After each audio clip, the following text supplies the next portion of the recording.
Minnesota survived Courtney Williams' foul trouble, but they haven't been at their best because she missed so much time in the first half. Picked up 3 fouls, only played 6.5 minutes in the first half. There's a travel. It gives the ball back to Minnesota.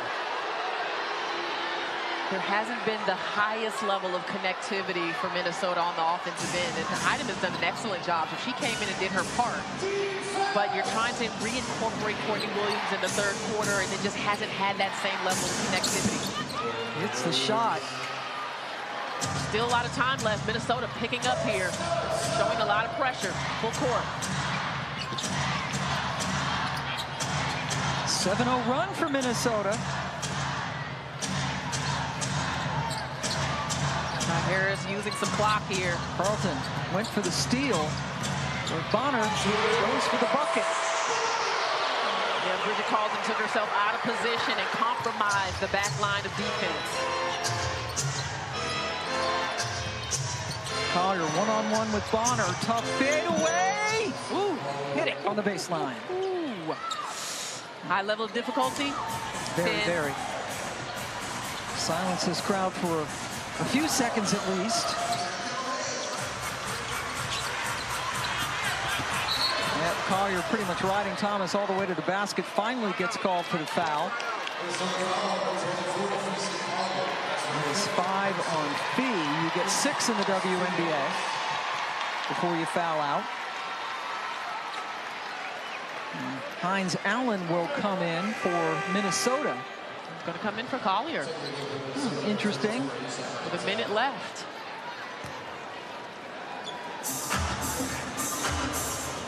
Is that protecting her with the 5 fouls, a defensive, offensive substitution? Or I guess depending on the rest of the team to get them back into it. But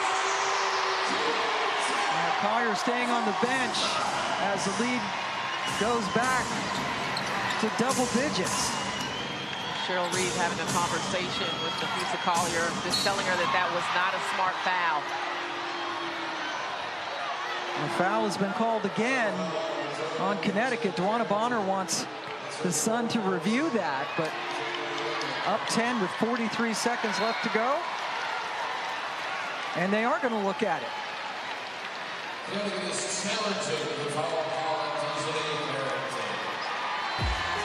So we will have a video review and the results of it when we come back to Uncasville.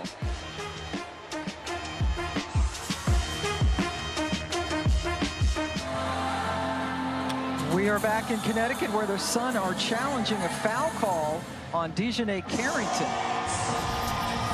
Let's take a look together. So there's some contact with the hand from that angle. I'm going to say no foul.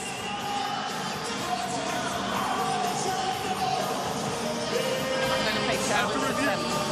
Challenge has been deemed successful. Call the board has been overturned to a no-call. Resumption of play has been awarded to Connecticut.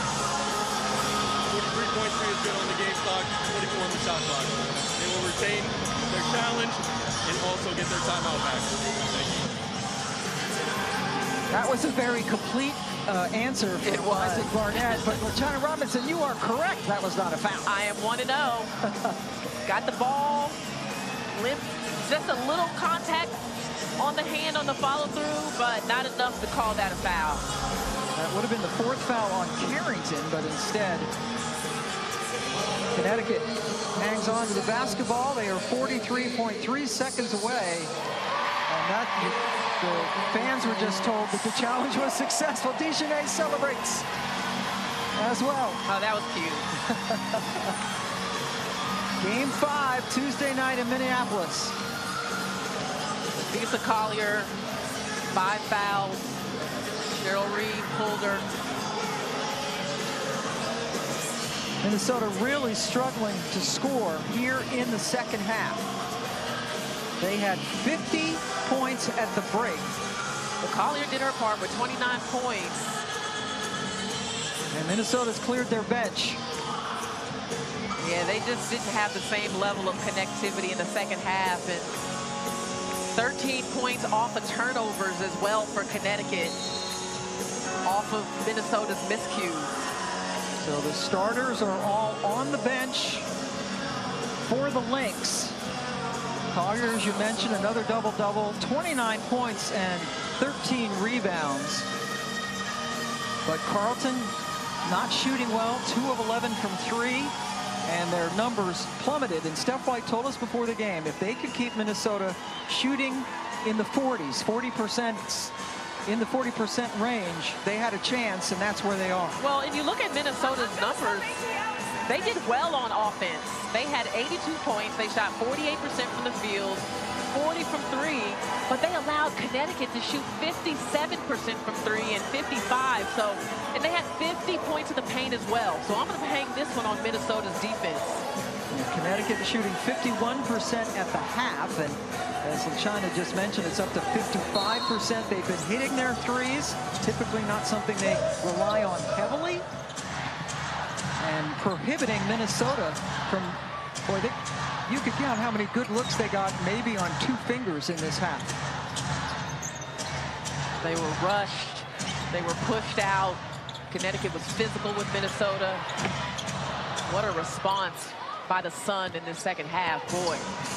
Diamond Miller getting her first action of the series, along with Olivia Epupa, who is from France, and the fans rise to their feet.